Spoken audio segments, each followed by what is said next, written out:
Good morning, everyone. I'm Kevin Allen, and I'm joined by my usual broadcast partner, former NHL defenseman Tom Laidlaw. This is the Laidlaw and Allen Report. Come to you twice a week to talk all things hockey. And our special guest is Russ Cohen, who is a draft expert from Sportsology. What is it? Is that right? Sportsology. Sportsology. Right? Yeah. Yep. And he's going to talk to us a little bit about the draft, but I also want to talk to him about some of the younger players in the league. And, it's interesting, Russ, but, one of the great talking points every season is, what is the rate of growth supposed to be with younger players? And, the answer, of course, is it depends on who they are and Right. where they're at and what they're doing. And, let's start there. Your thoughts on Jack Hughes? When he came out of the gate this season, he looked bigger and stronger. He was. He looked like, okay, he's going to take off. He leveled off a little bit here. Where do you think Jack Hughes is in terms of his development? I think he is still like behind expectations, but not really necessarily behind who he is. Like, again, like you said, everybody's got a different schedule. You can't even look at Quinn Hughes and say he's going to have the same growth spurt and everything else as Jack, because it's just, as a hockey player, they're playing different positions, they're different people. But I also think that team isn't very good either. They were much better coming out of the gate. I do think that affects him. It definitely affected him last year, where depending on who you put him with, that is a factor too. I think right now he's going through a little bit of the lulls, that now that he had figured things out, he hasn't. And teams have sort of worked against him. And I think he has to fight through this too. I think this is just, again, part of it. I think he is on a progression where it might take 3 or 4 years to really see the player we expect to see, but we're starting to see a little bit more of it. So we're not like worried like, hey, he's going to be a bust or anything. But look at Pavel Zacha. He's a power forward. It's a little different, but you are seeing the best out of Pavel Zacha right now. And so how long did that take? So, I kind of look at it that way. I agree with you. You look at Nathan McKinnon, the same thing, right? First 2 or 3 years for him, the questions whether he was any good or not. Now he's arguably the best player in the league. I agree. And it is tough, as a young player coming in. I remember it's finding that fine line between, giving the best effort and always trying to do something. But sometimes you try to do too much, and especially as to your point, Russ, when you're not on a very good team, you're trying to do too much as a young player and then get yourself in trouble. So on that note with the young players, how's Patrick doing in Philadelphia there? He missed the whole last year. He's a former Rangers son, and Steven and nephew and James. So how's he doing? I mean, I feel like he looks like the player he's supposed to be. He's just not scoring like the player he's supposed to be.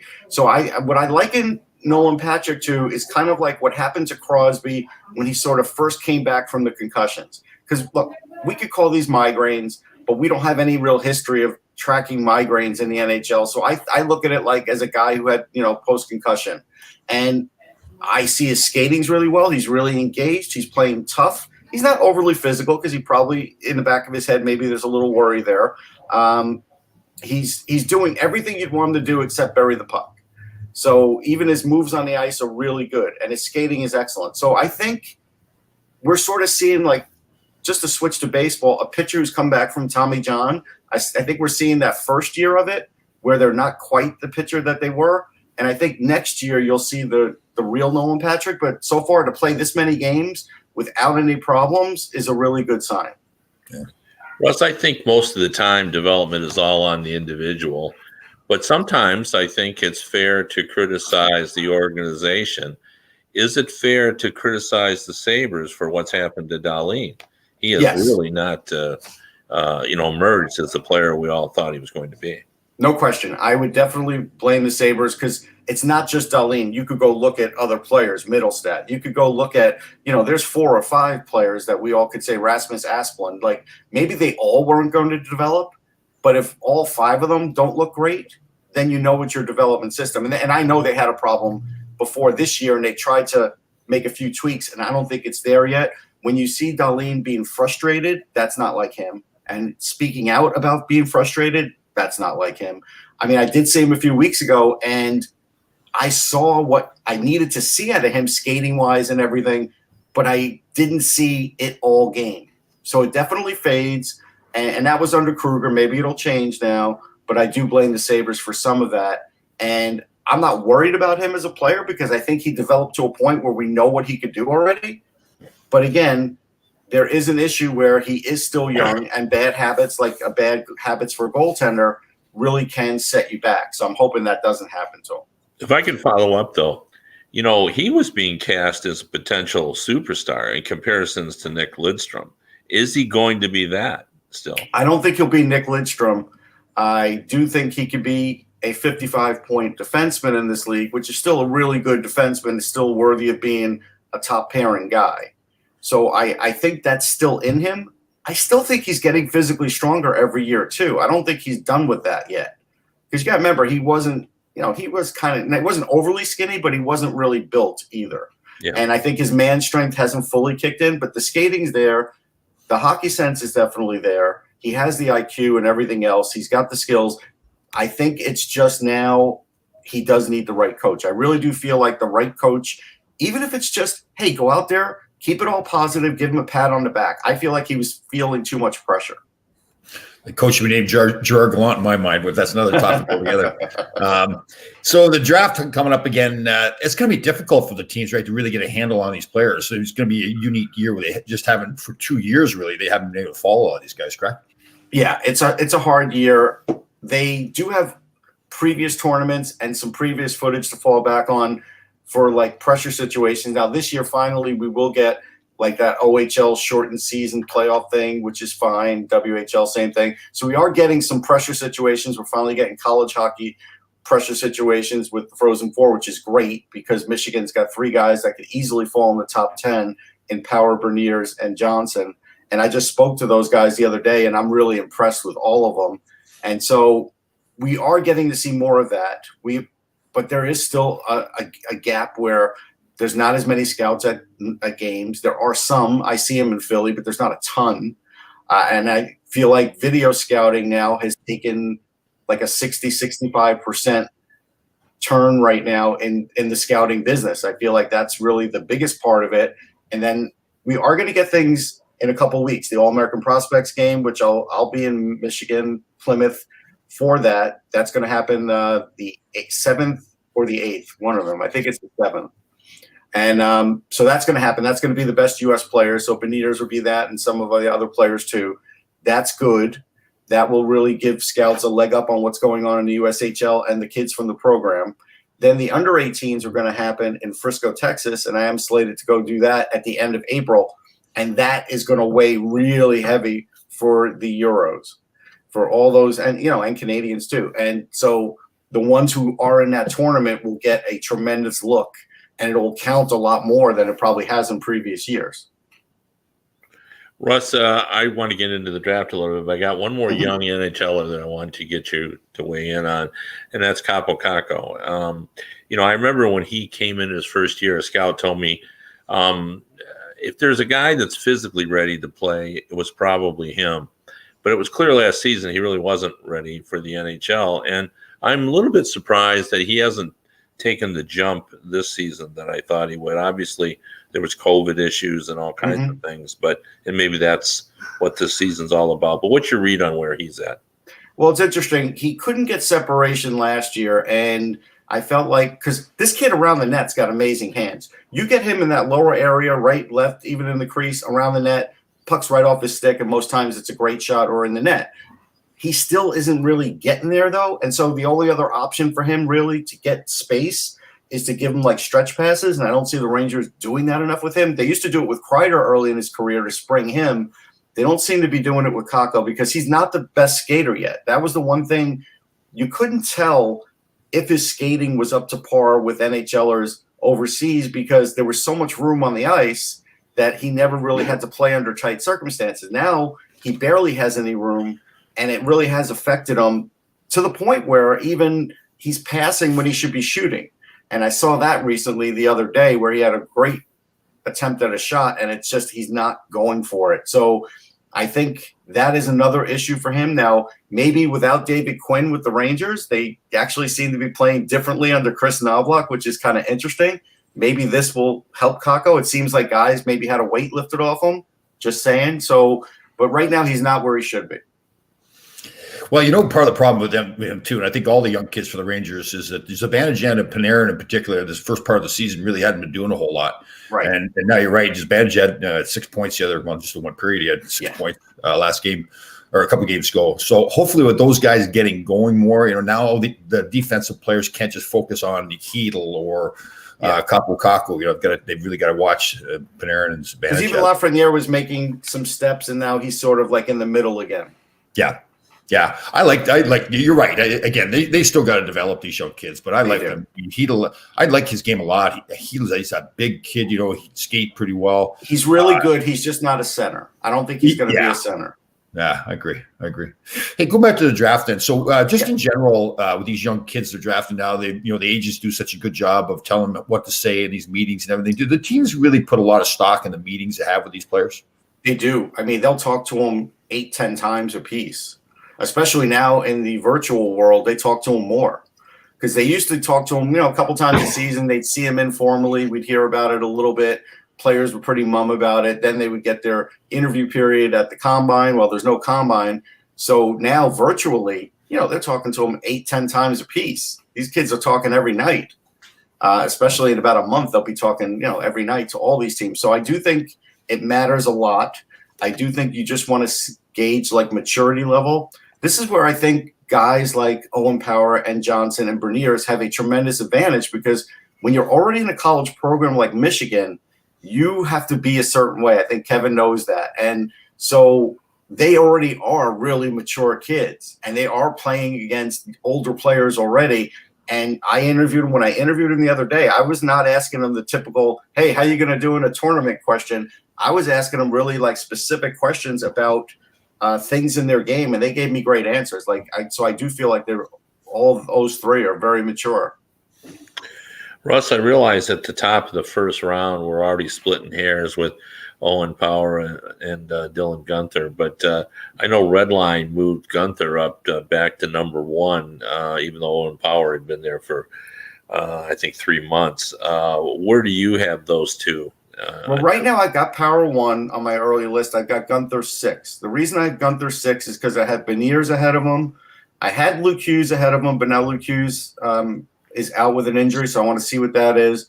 I have Brandt Clark ahead of him, and I have Simon Edvinsson, who a lot of people feel like is a mixed bag, but he is a defenseman that's got a lot of skill and a lot of flow in his game and his skating and great wrist shot. But he may get dropped on my next list, to be honest, because of that. And Clark may be taking over because Clark is really going. I think he's got a chance to be a top pairing guy. Now, Power, I don't know what people find wrong with him. I feel it's the same thing that happened to Ekblad in his year.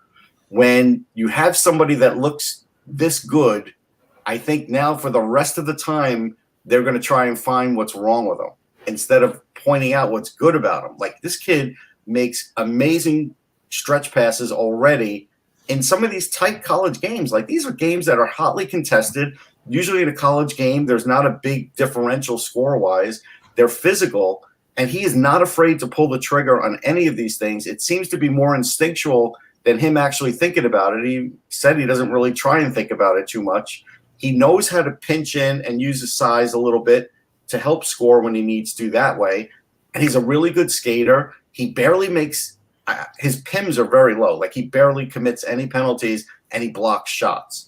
So in this era, that's worth a lot. Now, there's William Eklund, who some sites have very high. I haven't seen enough of him yet, but I do like his two-step quickness, his wrist shot. I want to see more. Maybe he's one of those guys in the under 18s that could show it to me. Gunther's really good. I mean, he's strong. He's got a great wrist shot and a fluid one-timer. People feel like he is doing that there. They question whether he could do that at the next level. And that's why I wouldn't have Guenther number 1, because it's almost come too easy for him. That may be something that you look too much into, but I don't think he's in number 1. Do you think Power's difficulty in winning over every scout, results from his poise? Like, I've seen that before. When a guy plays a very poised game at a young age, they just don't feel like he's, aggressive enough. Like, it's maybe. I think there is something to that, because he is very disciplined. That is something, and that's why they love him in a college game, right? Because you need disciplined defenseman there. So I do think what you're saying makes a lot of sense, Kev. And yeah, I think there is something to that. Again, his offensive numbers are good. I think he had the most points for a defenseman in college hockey this year. Wow. So, there's no problem with anything in his game, really none, but we're going to find something. All right, well, I'm going to put you on the spot before we're done with you here and give you the chance to make an enemy and a friend in the NHL. Who's the best team at drafting players, and who's the worst team in the league in your mind? Boy, I'll tell you, I'm going to say it's usually easiest to find the worst. And when I count, I'm never going to count like the first rounders, because the first rounder, like if you have top 5 picks, you should make those every time. Right. I do feel like the Sabres are one of the worst, though. I do. And it's not piling on the Sabres. It's another reason why when you look at their talent gap, they haven't been able to do a very good job of filling it. As far as best, it could be teams that surprise you. I mean, obviously the Kings are right up there. The Kings, they're just loaded at center and loaded with defense, which those two things are everything you need in the NHL. Yeah. And we're starting to see some early results from that, and there are going to be some even better ones coming.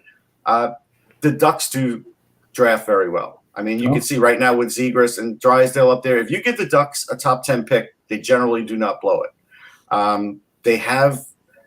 Their system still needs more. Like guys like Sam Steele and stuff haven't done enough yet. But also you could look at them and say, look at the Raquels, even though he's probably going to get traded this year.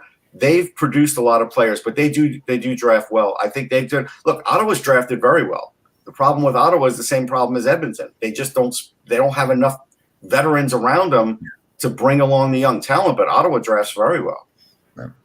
Russ, it's been a pleasure to have you on. We really appreciate your insight. I think I learned a lot this morning about the younger players. Thanks to you. Hope to have you on again. Appreciate it. Anytime. Thanks, see you guys. Good to see you. Same here. All right, that was Russ Cohen of Sportsology, who he's good. He's good.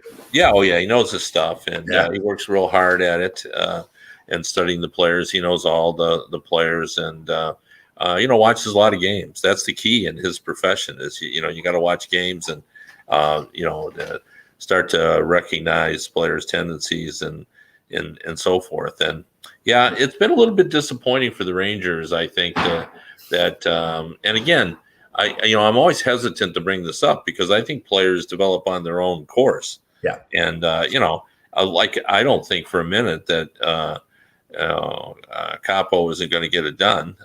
It's been slower than we want it to be. And I think when you're a fan and even when you're a member of the media, don't you think, Tom, that we're a little impatient? Totally. Guys? Yeah. Because it is true with McKinnon. People were saying, I remember you and I did a show with, who's the play-by-play, the former player that played for Boston, Colorado there? McNabb, yeah. McNabb. And I remember I asked him about him at the time. It must have been 3 years ago. And he was kind of had some hesitation in his voice, like wondering, was this kid good or not? Right. And then McKinnon. And I think that you're dead on right. We're all the same way. We see these kids come in and everybody talks about how good they are. We want them to be that good now. Right. But it takes, 3 or 4 years to really get that good. Well, and the problem is, we all like the NFL as well, and there's immediate impact. But those players are 3 and 4 years older, and so they step in. So we start to think, okay, well, NHL players are going to step in, but you would never, in 100 million years, expect a baseball player to step in and play in Major League Baseball. Can you imagine? Think back when you're 18 years old. Like I was just starting college at 18 years old. I was to be in the National Hockey League and all the things that you have to deal with, the social part of it, getting to the rink and practice and conditioning and everything. Yeah, it's amazing. When I see Connor McDavid and Austin Matthews in Toronto come in and play the way they did at 18 years old, that's to me, and I mean that's a very good way. It's almost kind of freakish. Like how do they get to be that mature? I mean, it's a real compliment to them, but that's the problem with everybody else now. They're all saying, well, those guys did, so why can't you do it? Russ hit on a problem that I think we have certainly around the National Hockey League, but I think probably in all the sports. And I've told this story before, but it bears repeating because there's a great lesson in it. And when Bob Gainey took over as general manager of the Stars, he brought in the scouts, and they went around and talked about all prospects. And when the scouts were all done going through every prospect, he says, well, you guys have told me what's wrong with all of our prospects, every single one of them. Now I want to start it all over again. And when we go through again, now I want to hear what's right about them. And I think everybody's guilty of that. Russ is right. You tend to look for, especially guys who've been in the public eye. And today, because of social media, they're in the public eye much more. We tend to start looking for flaws. We see when they're 15, oh boy, they're skilled players. Now we start to pick them apart, And I do believe that guys who play a very composed game don't look like, they're giving it enough. Yeah, if you watch Nick Lidstrom play when he was the best in the game, he's one of the best defenders ever played the game. But sometimes if you didn't pay attention to him, you go, he's not doing anything. Yeah, they say those players are lackadaisical. Yeah, and they're really not. They're just good at their craft. So just to show what intelligent viewers we have here too. So Barry points out, same holds true watching Tom in his kitchen. I've got to get to those tendencies, especially his use of colors in the dishes he prepares. So I thought that's important to be noted. They really know their Tom Laidlaw, don't they? You have like a cult following now. That's really impressive. So, really impressive. I got some things I want to talk about.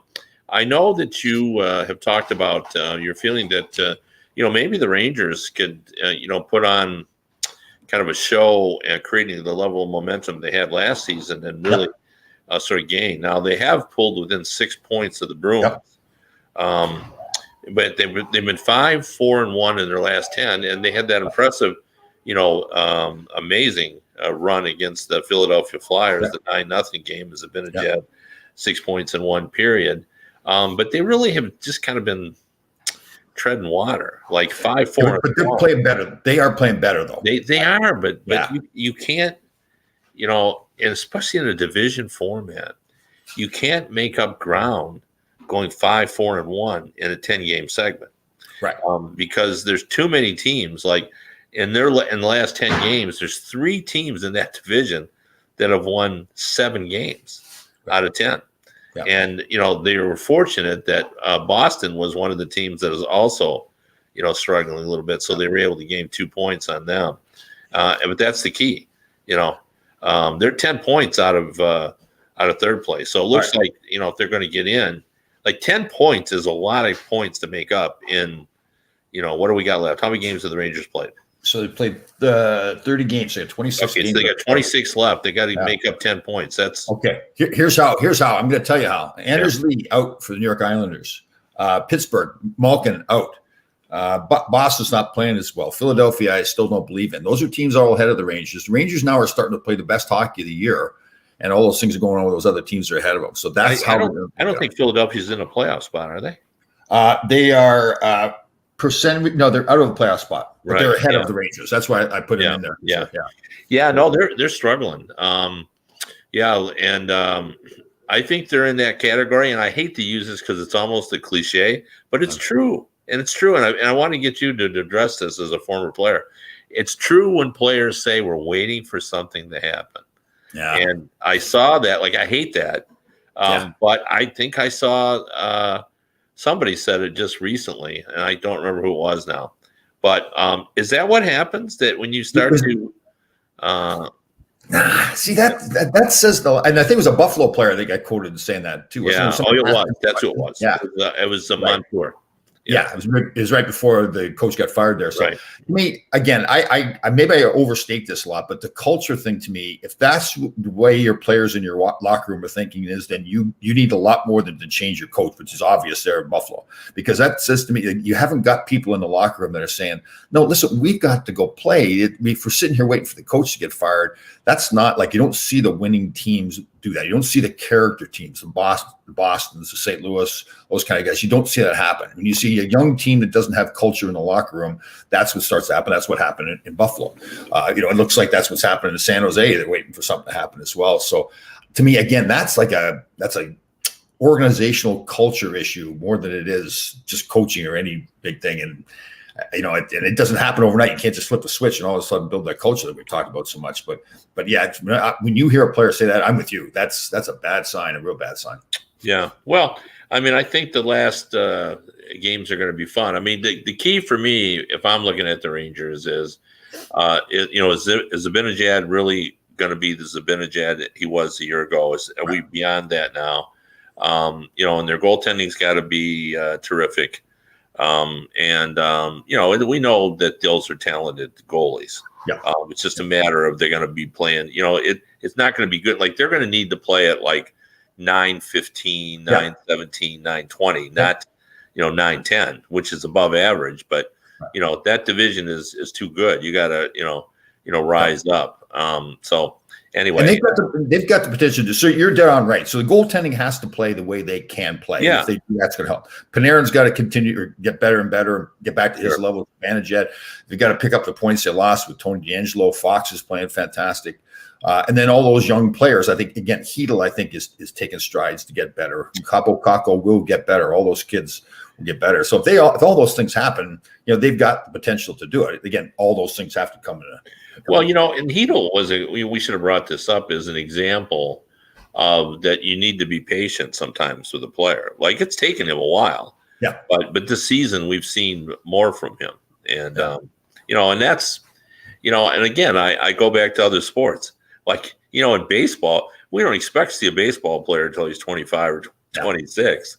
And pitchers and stuff. And, they've been in the minors 8 years. I mean, you hear stories all the time. Yeah, he's been in the minors 9-10 years, and then they come up and play. But, with a hockey player, if they're 20 and they haven't made the club, you're going, well, they're just, So I want to talk about another team that you and I both like. And we were disappointed in and wondered if, we were just guilty of misreading the putt on them last season. That's the Vancouver Canucks, who all of a sudden are knocking on the door of the postseason. And I think it's one guy who's really stepped up, and that's Thatcher Demko. He has really been a beast. Like you look at his save percentages over the last several games, and he's stopping 42 of 43. Just being so strong. And he's done a really good job, and he's lifted that team up, to be sure. And I think sometimes when you get a hot goalie like that, Tom, don't you, as a player, like if the goalie's playing so well, you say to yourself, man, I got to step it up. We got to get going. We got to sort of catch up with our goalie who's, giving us every opportunity here. We got to take advantage of that. Yeah, especially if he's a real good team guy too. You should be doing that all the time. But if he's a real good team guy, which looks like Demko is, then you're saying, we're hanging this kid out to dry, guys. We got to play better than that. We got to play better defensively. But it also does, if he's playing a lot well like that too, it does give you that boost of confidence. We've talked about it before. When Wayne Gretzky got traded to Los Angeles and I was there, I felt like a better player all of a sudden. So when you get that better player on your team, especially at a key role like a goaltender, you feel like, okay, now that's taken care of. We know the goaltender's okay. We can go into the game tonight. Now just concentrate on playing your game. So as a defenseman, sometimes too, if your goalie's struggling a little bit, let's say you got a 2-on-1, and typically what you want to do is let the goaltender play the shot. You make sure the pass doesn't come across, right? But if the goaltender's not playing that great, if you don't have confidence in him, you say to yourself, well, I don't want to let him handle the shot because I don't know if he's going to stop it, right? So you play the game differently than maybe you should. So, yeah, I agree totally. You get a hot goaltender like that and on a roll, it helps the team. Well, there's no greater lie than when a player says, we play the same no matter who's in net. No, you don't. You really don't play the same. You should play it should be that you just do your job. But in the back of your mind, you want to win, right? And if you're doubting the goaltender, then you're not going to play the same thing. You brought up about Christmas, but Bernie Nichols told me that, or you brought up about Gretzky, and Bernie Nichols told me that he said it felt like Christmas morning when we got Wayne Gretzky, and it felt like every time you come to the rink, it was like that, totally. Yeah. Because it was just so exciting to, have a guy of that talent, and you don't want to let him down, which I remember Bill Clement told me that during the 2 Stanley Cup championship runs that the Flyers made in the 70s, 74, 75, and he was injured. I don't know which season it was, but he was injured, and he was one of the top penalty killers. Back then it was, you really kind of specialized more, everybody knew who the penalty killers was. And he was one of those, and he was sitting in the whirlpool, and Bobby Clarke came over to talk to him. And started talking to me. He said, Bill, we really need you out there. It's a big game. We got to move forward. And, our penalty kill really requires your presence. And you're going to have to play, Billy. And Bill said when he was done talking to him, he said, I was so fired up. I was ready to get out of that whirlpool and play. I would have played for everything, That's a good story. And he said, and it was all positive. He buttered me up. He basically just said, you're so important to this team that we can't move forward without you. So you're going to have to do what you can to play. See, that's great leadership. That's great leadership. No, that's right. That's really good leadership. And it's not negative. It's positive. That's the key. You gotta, I laugh when I hear things as well. Some players need a kick in the butt and some need a pat on the back. When do you ever remember anybody who, if you treated them poorly and you were mean about it, they came out and got all fired up? Like, it's rare. Yeah, I agree. That negative stuff. Yeah. I mean, I had that relationship with Herb, that was on my career though, and it was kind of like an understanding between the two of us. Like he purposely, he knew that I didn't want to be babied. So he'd come down and kick me in the rear end and tell me to get the F on the ice. But I just, through the years, I've just always noted that you get better results when you empower the guy through, telling him how much you need him. And showing him too, right? Like by giving him the ice time at key moments during the game. And I've told this story before. Herb was like that. I think it was my second year. It must have been my second year in the league. And we still had Carol Vadney was playing as a defenseman, Barry Beck and Dave Maloney and everybody, all these veteran guys. We were playing a big game in Philadelphia. And we had a face-off right at our blue line. And they had pulled the goaltender. But in those days, remember, you couldn't have the two-line pass either. So I had to get – I should back up a little bit. Herb had the choice of putting all those other veteran guys on the ice for this key faceoff late in the game. And he kept me on there. And I remember looking at the bench and there's Vadney, Maloney, and Beck and those guys. And I'm thinking, is he missing this? Does he want me off? But he wanted to put me out there in that situation. I did what I had to do. We won the draw. I got the blue line, banked it off the boards, and Duguay got the puck and went and shot an empty net. But it was the confidence that it gave me from he selected me. He trusted me enough to do it. And he knew what he was doing. He could have gone the easy way and put one of those veteran guys out there. They've done it 100 times. But to have me do it, it's like I was nervous. But once I get it done, I was like, wow, that was pretty cool. For him to have that confidence in me. So it was good. Well, we're running out of time and it's time to go. But before we do, I want to ask you too just about Bobrovsky. There's been a lot of talk about, he's turned it around. I think he's 12-4 now. But when I watch that team play and I look at the statistics, every other game or 2 out of 3, he's down below 900 in save percentage. This is still not the Bobrovsky that I knew from Columbus when he was winning the Vezina Trophy. Right. And you're trying to get him going at the expense of the team. Luckily, the team is playing so well and they're in a playoff position right now because you've got to try. You've got this big contract. How good you can. Yeah, how good he can be. But you're right. I'm with you. He's not back to where he was before. What he can do. But that's been the problem with him, the inconsistency. Right. Even in Columbus, he wasn't always up on his game. So. Yeah. I mean, I really like what Bill Zito might be the GM of the year for what he did in transforming that team. Yeah. He changed everybody, and that's what I said. I wrote a column this week where I basically said, it's one of the running messages is you can't fire 20 players. Well, but you can fire 13 or 14. Because Bill Zito did. Yeah. He just cleared house and he kept his core players. He moved out everybody and build everyone around him. Well, that's what Buffalo's got to do. They got to fire, 13 players or so and build around Dahlin. And one guy I would keep that they've been trying to run out of town for as long as I can remember is Ristolainen. Because the minute you move him out, you'll be looking for a guy like Ristolainen. And he's hard to play against. Yeah. No, I agree totally. Yeah. I mean, I know he's not perfect, but defensemen rarely are. It's a hard, as it's a hard position. You're going to make mistakes. That's just a fact of life. You're a player. Anybody in the NHL is going to, but a defenseman like him is going to make mistakes. But you touched on before, Bob Gainey said, "Okay, I see the mistakes, but what else does he do for us? Right? What are the good things? Right? He's hard to play. It's like you're weighing, the good versus the bad. Totally. For sure." All right. Well, we appreciate everyone tuning in and joining us. Follow me at hockeybuzz.com, my writing, and Tuesdays and Thursdays, I'm with Bob Duff on our podcast on hockeydebates.com. Usually around 4 o'clock we go, and we have a guest every show. It's a great show, too. And again, you guys can listen to the radio version of this show on radio.co. Again, radio.co at 365 Sports. Everybody have a great day. We'll see you on Wednesday.